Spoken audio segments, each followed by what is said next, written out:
Hello hi friends. आज से मैं प्रभात शर्मा। आज पहला मेरा लेसन मैं इस YouTube के ऊपर अपने चैनल नव भारती 2010 के ऊपर अपलोड करने जा रहा हूँ। जिससे प्रारंभ करने जा रहे हैं वो है फ्रैक्शन, भिन्न। गणित के मुख्यतः हम जानते हैं संख्याओं का विज्ञान है। संख्याएं जो हमने बचपन में सीखी है, नर्सरी क्लास में सिखाई जाती है, 1 2 3 4 5 6 7 8 9 10 गिनती, काउंटिंग। यहां से प्रारंभ होती है गणित। काउंटिंग के बाद में हम सीखते हैं जोड़, सरल जोड़, फिर बाकी, घटाना, गुणा, भाग। इस प्रकार से हम इनके सारे ऑपरेशंस को समझते हैं और गणित धीरे धीरे आगे बढ़ती है। आगे जाकर हमें पता लगता है कि गणित केवल संख्याओं, ये जो संख्याएं हमने सीखी है 1 2 3 4 5 6 7 8 9 10 11 12, यही नहीं है। इन संख्याओं के अलावा भी बहुत सारी संख्याएं होती हैं गणित के अंदर। संख्याएं प्लस में भी होती है, संख्याएं माइनस में भी होती है। हमने देखा कि जब हम लाभ हानि की जोड़ बाकी को करते हैं तो कोई वस्तु किसी व्यक्ति ने खरीदी हुई है 100 रुपए में, उसे उसने बेच दी 110 रुपए में, तो हम आसानी से बता सकते हैं कि लाभ क्या हुआ।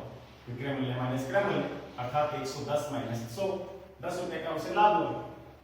यदि उसने 90 रुपए में बेची होती तो यही सूत्र लगाते हैं, विक्रय मूल्य माइनस क्रय मूल्य 100 माइनस 90।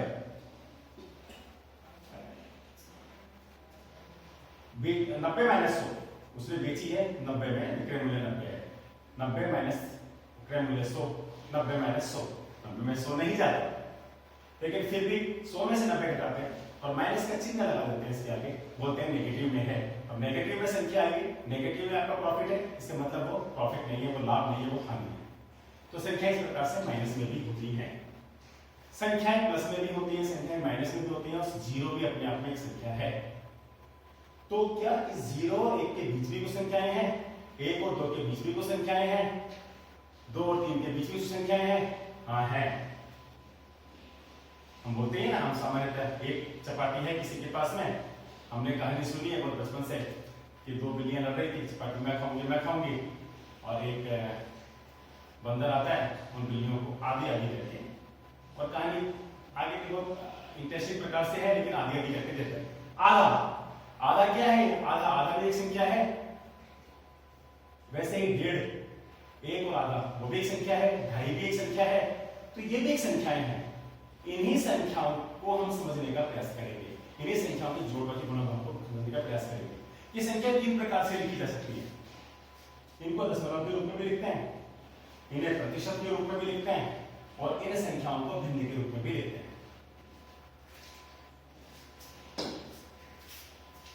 हम दशमलव के रूप में इन संख्याओं को कैसे लिख सकते हैं, हम देखते हैं। नंबर 9 के ऊपर विचार करते हैं। मान लेते हैं ये 0 है, यहां 1 है, यहां 2 है, और यहां 3 है। इनको 10-10 भागों में बांट लेते हैं।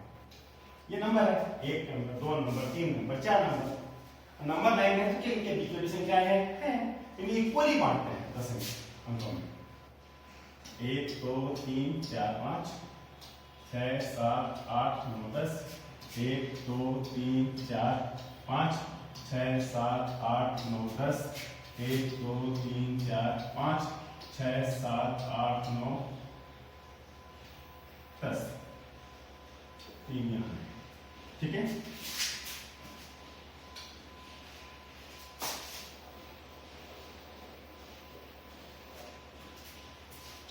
दस भागों में हमने इन्हें बांट दिया। दशमलव के रूप में कैसे लिखेंगे? 0.1, 0, 0 ही, 0.1, पॉइंट के बाद जो भी अंक आता है वो 10 भागों में बांटा हुआ है, उसको एक एक भाग होते हैं। दशमलव समझेंगे तो इस प्रकार इसको हम बहुत अच्छे डिटेल से समझेंगे। 1 2 3 4 5 6 7 8 9 10, 0.1 0.2 0.3 0.4 0.5 0.6 0.7 0.8 0.9 1, तो ये वाला अंक हुआ 0.1। 2.5 2 तक तो पहुंच जाएगी, यहाँ 1 2, 2.1, 2.2, 2.3, 2.4 और ये 2.5। ठीक, प्रतिशत क्या है? प्रतिशत को समझने का प्रयास करते हैं। हमें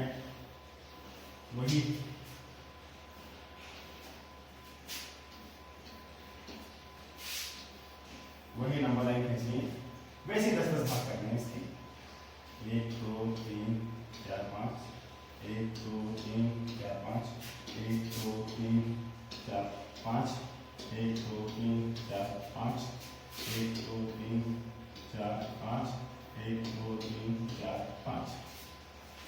देखिए 10%, इसको नंबर लाइन में कैसे लिखेंगे? 10% का मतलब क्या? प्रतिशत 100 में से, परसेंट प्रत्येक 100 में से 10%, 100 में से 10। 100 रुपए है, 100 रुपए में से 10 रुपए, 1 रुपए का 10 पैसे, 10%। 100 रुपए है, उसके 10 रुपए, 10 रुपए हो तो 1 रुपए, 10 रुपए का 1 रुपया, 100 रुपए की 10 रुपए। 10% का मतलब ये। हमको हमें किसी चीज में गिने 100 वस्तुएं हैं, उनमें 10 वस्तु निकाल दो, 10% वस्तुएं निकाल दो। 15, ये आपकी 15 वस्तुएं हैं, तो कितनी वस्तुएं निकालनी पड़ेगी?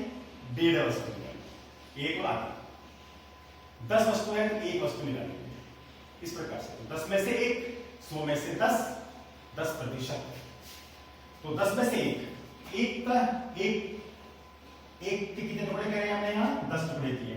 10 में से 1, 10 टुकड़े, 10 में से 1 ये वाला है। तो ये हो गया आपका 10%। 250%, 100 में से 250। अब 100 में से 250 तो होता नहीं है ना, लेकिन 100 का 250, 100 में से नहीं, 100 का 250। तो 100 है, ये 250 है, तो 100 का 250, 250%। 10 का 25, 10 का 25, 1 का 2.5 गुना, 10 का 25। तो 1 के हमने 10 टुकड़े किए, वैसे 25 टुकड़े गिनने हैं आपको 250% के लिए।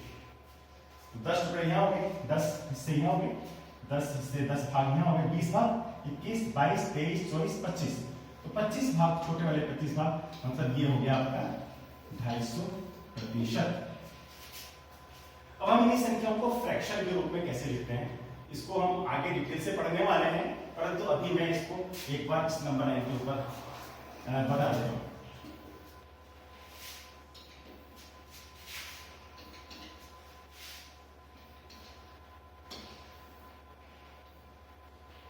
इसके 10 भाग करने हैं। 1 2 3 4 5 6 7 8 9 10। 1 2 3 4 5 6 7 8 9 10।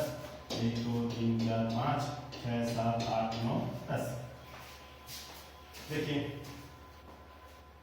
1/10, आगे इसको डिटेल से समझने वाले हैं हम। 10 में से 1/10 का मतलब मानिए 10 में से 1, किसी के 10 भाग करिए, उसमें से 1 भाग, तो 10 भाग किए हमने, उसमें से 1 भाग, ये आएगा आपका 1/10।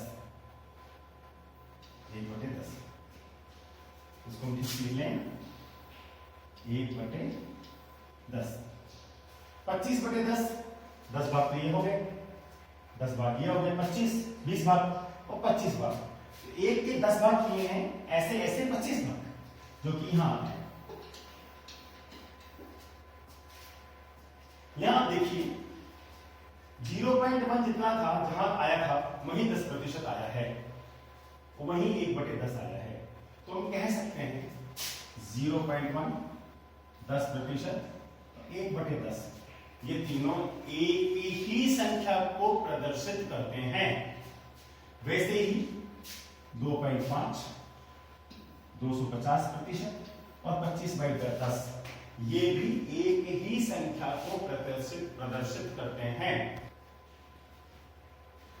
तो हमने यहां देखा कि इस जो पूर्णांक थे, पूरी संख्याएं थी, उनके जो कुछ खंड किए थे, फ्रैक्शन किए थे, टुकड़े किए थे, उनमें से किसी एक संख्या को हम दशमलव के रूप में भी रिप्रेजेंट कर सकते हैं, प्रतिशत के रूप में भी कर सकते हैं, और भिन्न के रूप में भी हम उसको प्रदर्शित कर सकते हैं। दशमलव भी हम किसी और पाठ में समझेंगे, प्रतिशत भी हम किसी और पाठ में समझेंगे। आज के इस पाठ में हम फ्रैक्शन को समझने का प्रयास करेंगे, खाली फ्रैक्शन को समझेंगे आज।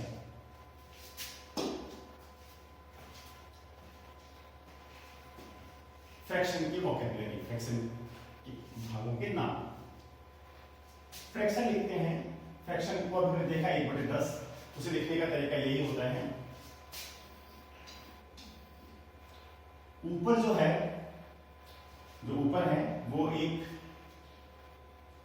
पूर्णांक है, नीचे है वो भी एक पूर्णांक है, माइनस में भी हो सकता है और प्लस में भी हो सकता है। प्लस में होता है तो प्लस में लिखने की हमें आवश्यकता होती नहीं है, प्लस दिखाने की माइनस को हम दिखा सकते हैं। दोनों तरफ भी माइनस हो सकते हैं, दोनों तरफ भी माइनस हो सकते हैं, ये माइनस में हो सकते हैं, प्लस में उसके पूर्णांक होते हैं। ये साधारण सिंपल फ्रैक्शन में ये पूर्णांक ही होते हैं, ये फ्रैक्शन नहीं होते।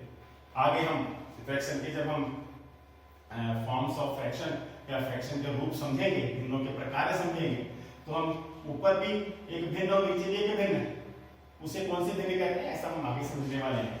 लेकिन सामान्यतः एक साधारण सरल भिन्न में ऊपर पूर्णांक नीचे पूर्णांक और बीच में ये अंश विभाग फ्रैक्शन बात होती है। ऊपर जो होता है पूर्णांक उसे हम बोलते हैं अंश, न्यूमरेटर अंग्रेजी में। नीचे जो होता है उसे हम बोलते हैं हर, अंग्रेजी में डिनोमिनेटर। और इन दोनों के बीच में एक छोटी सी रेखा होती है, उसे हम बोलते हैं अंश विभाग, फ्रैक्शन बार। इस प्रकार से इसको हम प्रदर्शित करते हैं। ये जो भिन्न है, ये 2/5 किसको प्रदर्शित कर रही है, ये हम अभी समझने का प्रयास करेंगे आगे।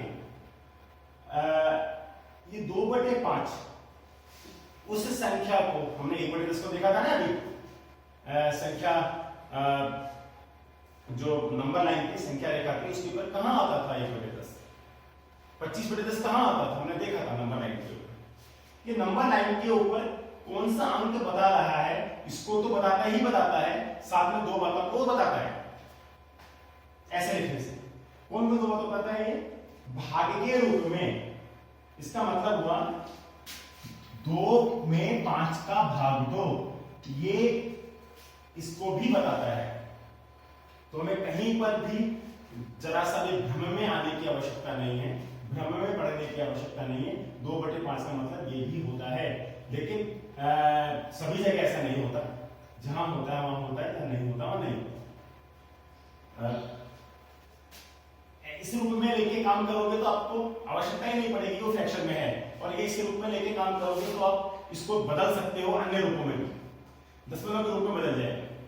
तो 2/5 को क्या बता रहा है नंबर लाइन के ऊपर, वो समझना है हमें, और 2/5 का मतलब 2 में 5 का भाग देना है, ये भी समझ में आना चाहिए। तो 2 क्या हुआ यहाँ, 2 को हम बोलते हैं भाज्य, न्यूमरेटर भाज्य के रूप में हुआ। तो न्यूमरेटर है, ये भाज्य भी कहलाता है, डिविडेंड।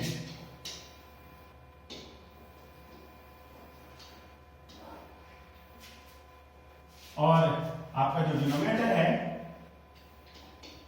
ये जो हर है, ये भाजक, भाग देने वाला, जिसे भाग दिया जाएगा, अर्थात डिवाइजर।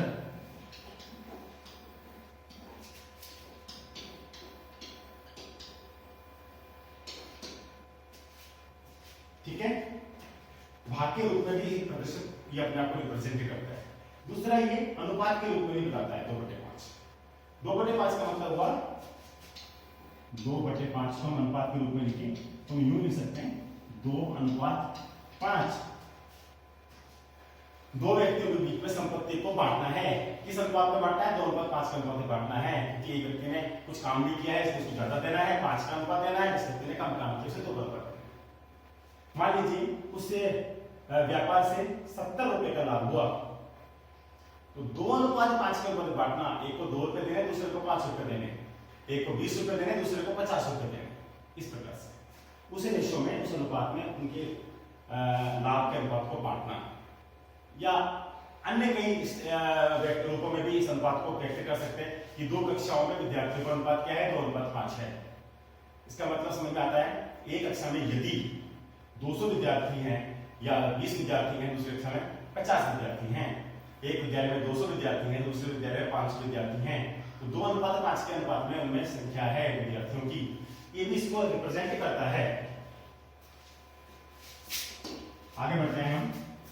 आधा, चौथाई और पूर्ण क्या है? ये मैंने एक रोटी बनाई,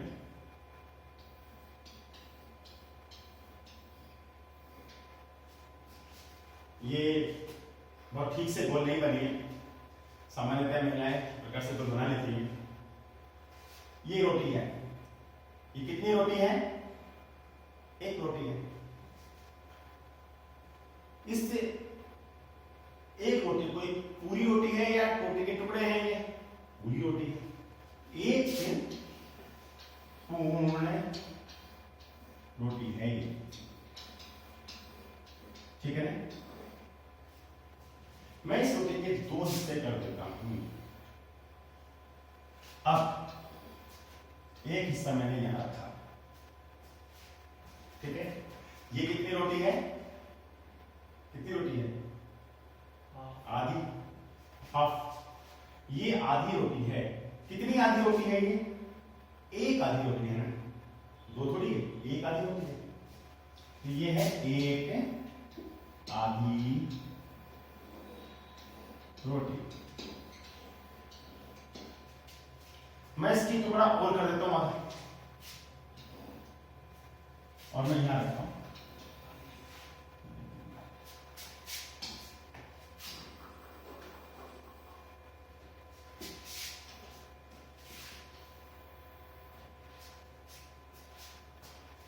वो कितनी है?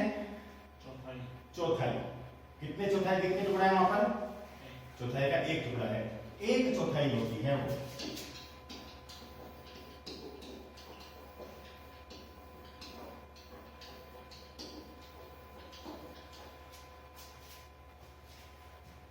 अब यहां हम इसको समझते हैं थोड़ा सा।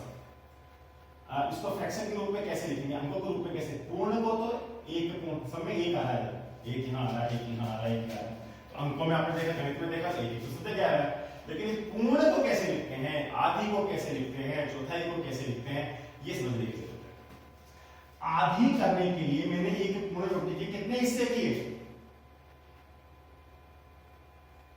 एक पूरी रोटी को कितने भागों में बांटा आधी बनाने के लिए?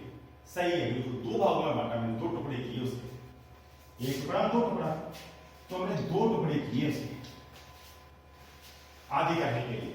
एक रोटी के 2 टुकड़े करने पड़े ना। चौथाई बनाने के लिए एक रोटी का, एक संपूर्ण रोटी के कितने टुकड़े करने पड़े? कितने टुकड़े करने पड़े? 4 टुकड़े करने पड़े। चौथाई बनाने के लिए हमें 4 टुकड़े करने पड़े, और पूर्ण रोटी है तो एक टुकड़ा है। तो पूर्ण को हम ऐसे लिखते हैं, आधी को हम ऐसे लिखते हैं, और चौथाई को हम ऐसे लिखते हैं। अब देखिए, वहां तो एक चौथाई थी तो हमने एक चौथाई है, या एक आधी थी, एक आधी है, या एक पूर्ण थी, एक पूर्ण है। यदि कई कई होती तो, जैसे मैं मानता मैं यहां ये एक टुकड़ा ले लिया, मैंने इसका दूसरा भी ले लिया, मैंने इसका तीसरा भी ले लिया, मैंने 3 चौथाई टुकड़े ले लिए। यहाँ कितनी? ये कितनी रोटी है? चौथाई रोटी। ये कितनी है? ये भी चौथाई। ये कितनी चौथाई है? चौथाई रोटी के मैंने कितने टुकड़े लिए हैं? यहाँ 3 टुकड़े लिए हैं चौथाई रोटी के।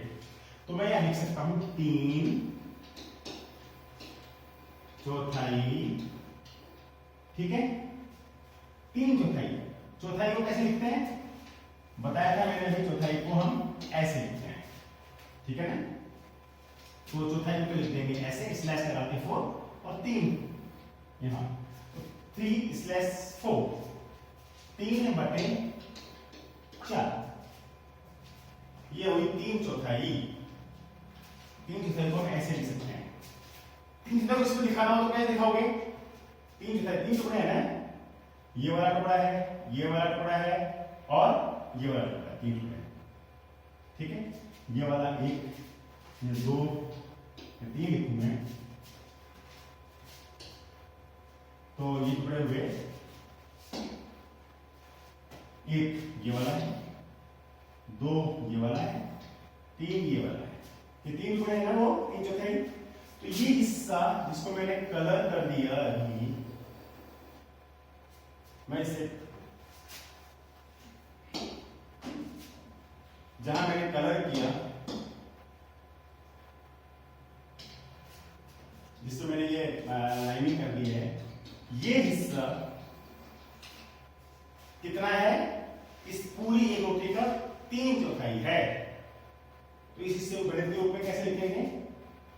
इसमें शेडेड गहरा किया हुआ, गहरा किया भाग कितना है? 3/4। और छूट गया भाग बिना गहरा किया, छूटा भाग कितना है? 1/, कितना है? 1/4। चौथाई हिस्सा है वो भी, चौथाई हिस्सा है वो भी, और 1 है। ठीक है, थोड़ा आगे चलते हैं। देखिए, हम थोड़ा सा इसको समझने का प्रयास से और करते हैं। पहले हम आधे चौथाई उसको एक बार और पुनः ले लेते हैं, फिर इसको समझने का प्रयास करेंगे। ये है एक तरबूज, ये पूरा का पूरा एक तरबूज है, एक पूर्ण है, इसलिए इसको 1/1 लिखेंगे। नीचे भी 1 हो तो अदृश्य हो जाता है, इसलिए इसको 1 भी लिख सकते हैं। यहां इसके 2 टुकड़े कर दिए हमने, 2 टुकड़े कर दिए, ऊपर एक हिस्सा, नीचे एक हिस्सा। ऊपर वाला जब आधा कर दिया हमने इसके, तो 1 के कितने भाग कर दिए हमने? 2 भाग कर दिए। 1 के 2 भाग कर दिए, 2 भाग को नीचे लिख दीजिए। उनमें से 1 भाग है ये वाला, तो ये है 1/2, और 1 भाग ऊपर वाला है, इसलिए ये भी है 1/2। और मैं सारे को बोलूं तो ये कितने हैं भाग? 2 से तो करेंगे, लेकिन ये 2 हैं, एक ये, एक तो ऊपर, एक नीचे, 2 हैं। ठीक है, यहां मैंने इसके 4 हिस्से कर दिए हैं, चौथाई चौथाई चौथाई, चौथाई को 4 कहते हैं। जब मैं ऐसा बोलूं किसी एक वस्तु के समान रूप से मैंने 4 हिस्से किए हैं, समान रूप से 4 हिस्से किए, तो नीचे 4 लगा दो और गिन लो कितने हिस्से हैं। तो एक हिस्से की बात करता हूं, 1/4, इस एक और हिस्से की बात करता हूं तो ये भी 1/4, ये वैसे ये भी 1/4 और ये भी 1/4। मैं इन दोनों हिस्सों को मिलाकर बात करता हूं तो ये होता है 1/4 और 1/4। ये 2 हैं 1/4 वाले, 1/4 वाले कितने हैं? 2 हैं, 2/4। मैं चारों को मिला के बात करता हूं, मैं चारों को मिला के बात करता हूं, तो 4/4 तो है, ये के 4 हिस्से कर दिए हमने, काट दिए, 4 हिस्से कर चुके हैं, तो 4/4 तो आएगा। लेकिन है कितने? कुछ गिनो, 1 2 3 4, तो 4 है ये, 4/4 है ये। ठीक है,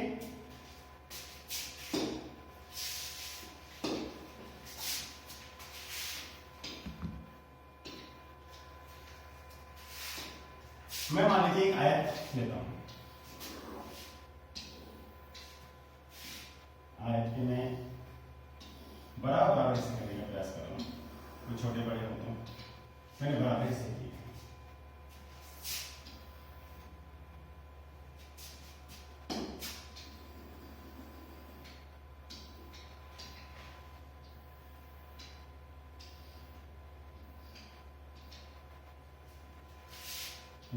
इनको बंद कर देते हैं जिससे कि हम इनमें कलर कर सकें।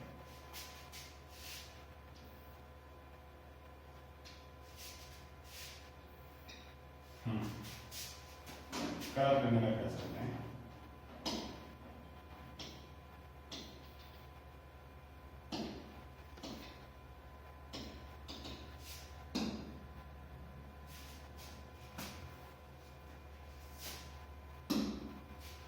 कलर इसको बाद में चेक करेंगे। हाँ, ये मैंने एक यहां कलर किया, एक इस पे कर दिया, 2 बाकी में मैंने एक लाइन होती सीधी सीधी, दो पे सीधी सीधी, एक पे और सीधी, ठीक है, और तीन को मैंने खाली छोड़ दिया, ठीक है। अब देखते हैं हम इसको समझने का प्रयास करते हैं। ये एक आयत था, पूरा का पूरा कंप्लीट बातें करें हम इस कंप्लीट की, कंप्लीट एक आयत था, एक पूर्ण आयत था, ठीक है, एक पूर्ण आकृति थी।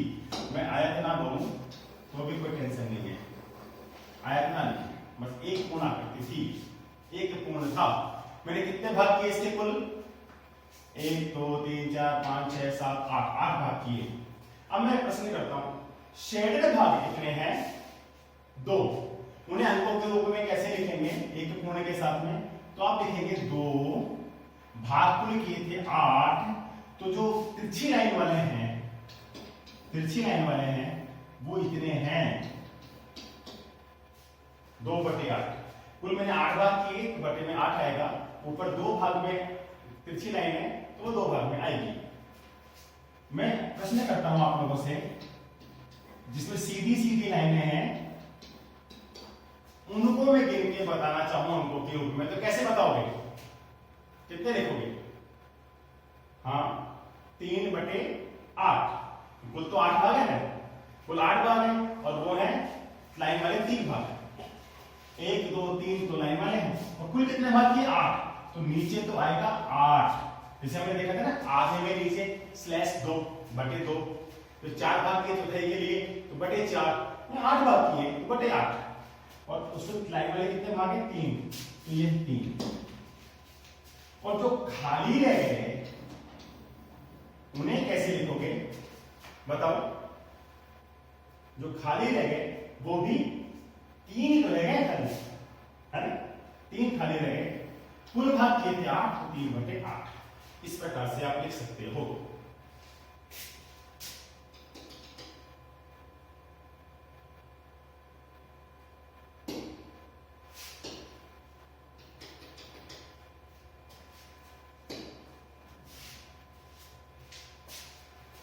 नंबर 9 के ऊपर हम इन अंकों को देखने का प्रयास करते हैं।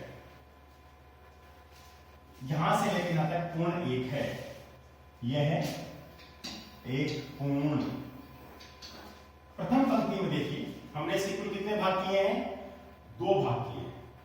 2 भाग में यदि यहां तक पहुंचते हैं, 1 भाग कहीं लिया हमने, कुल 2 भाग है, 2 भाग किए तो बटे में आ गया 2, यहां से यहां तक गिना तो आ गया 1, तो 1/2। इस वाले में हमने यहां देखा 3 भाग किए हैं, 1 भाग 2 भाग और 3 भाग। यदि हम यहां से इस वाले पॉइंट को देखना चाहें तो 1 भाग 2 भाग, 2 तक पहुंच गए हैं। कुल भाग किए थे हमने 3, 1 और 2 गिने तो 2/3। इसी प्रकार से यहां जाएंगे, यहां भी हम देखते हैं, यदि हम इस वाले बिंदु को देखना चाहें तो इसके हमने कुल कितने भाग किए? 1 2 3 4, तो नीचे तो आएगा 4, और 1 2 3 तक पहुंच गए तो ऊपर आएगा 3। तो नंबर 9 के ऊपर भी, संख्या रेखा के ऊपर भी आप भिन्नों को कहां किस प्रकार से रिप्रेजेंट करते हो उन्हें आप ढूंढ सकते हो। यहां 5 भाग किए हुए हैं, इसको बोलेंगे हम 1/5। यहां पहुंचेंगे तो 2, कुल 5 भाग किए ना, नीचे तो 5 आएगा, 2 2 तक पहुंचे 2, 2/5। यहां पहुंचे 3, 3/5, यहां पर 4, 4/5, तो ये स्थान कहलाता है 4/5। यहां 6 भाग किए हैं, इस 1 से 0 से लेकर 1 तक के, 1 2 3 4 5 6, तो हम पहुंचते गए 1 से लेकर यहां तक पहुंचे तो 1 भाग गिना 1/6, 2/6, 3/6, 4/6, 5/6, ये वाला 6/6, ठीक है। ऐसे नीचे 8 भाग किए और उनमें प्रत्येक बिंदु को हम 8 भाग करने के बाद प्रत्येक बिंदु को हम भिन्न के रूप में कैसे लिखेंगे, ये इस प्रकार से यहां पर लिखा गया है। तो हमने आज देखा, समझा कि भिन्न क्या होती है, भिन्न किसे कहते हैं। भिन्न होती है आपके अंकों के बीच की संख्याएं, 1 से 2 के बीच में कुछ संख्याएं हैं, उसके खंड हैं, टुकड़े हैं, कितने हैं? अनंत हो सकते हैं। 0 और 1 के बीच में कितनी संख्याएं हैं, उन्हें हम क्या कहते हैं, कैसे लिख सकते हैं? उन्हें दशमलव के रूप में लिख सकते हैं, उन्हें हम प्रतिशत के रूप में लिख सकते हैं, उन्हें हम भिन्नों के रूप में लिख सकते हैं। भिन्नों के रूप में कैसे लिखते हैं भिन्नों के रूप में लिखने के लिए हमने देखा आधे चौथाई को कैसे लिखते हैं, बटे 2 लगा दो आधे को लिखते हैं, बटे 4 लगा दो चौथाई को लिखते हैं। किसी भी एक पार्ट के, किसी भी पूर्ण संख्या के, किसी भी पूर्ण वस्तु के कितने भाग करते हो वो नीचे आता है, और उनमें से कितने भाग आप चुनते हो वो ऊपर आता है। तो ऊपर तो आ गया, जिसको हम अंश बोलते हैं, वो तो हो गए चुने गए भाग,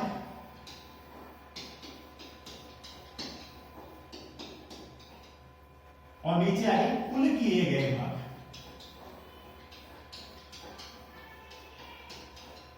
ये इस प्रकार से संख्या आपकी भिन्न संख्या को इस प्रकार से हम लिखते हैं। आज हमने भिन्नों को समझा है। अगले पाठ के अंदर हम भिन्नों के प्रकार देखेंगे, और भिन्नों के प्रकार देखने के पश्चात हम भिन्नों की संज्ञाएं प्रारंभ करेंगे, जिनमें भिन्नों को आपस में जोड़ा किया जाता है। 1/4 को 2/5 में जोड़ना हो तो कैसे जोड़ेंगे? 1/4 को 2/4 में जोड़ेंगे तो 3/4 होता है। आप सोच लेंगे कि 1/4 से यहाँ तक हुआ, 2/4 से यहाँ तक हुआ, इसको जोड़ दिया तो 3/4 हो गया, आसान है। लेकिन 1/4 को 2/5 में जोड़ेंगे तो कैसे जोड़ेंगे, क्या होता है, समतुल्य भिन्न क्या होती है, ये सारी बातें हम अगले पाठ में पढ़ेंगे। तब तक के लिए धन्यवाद।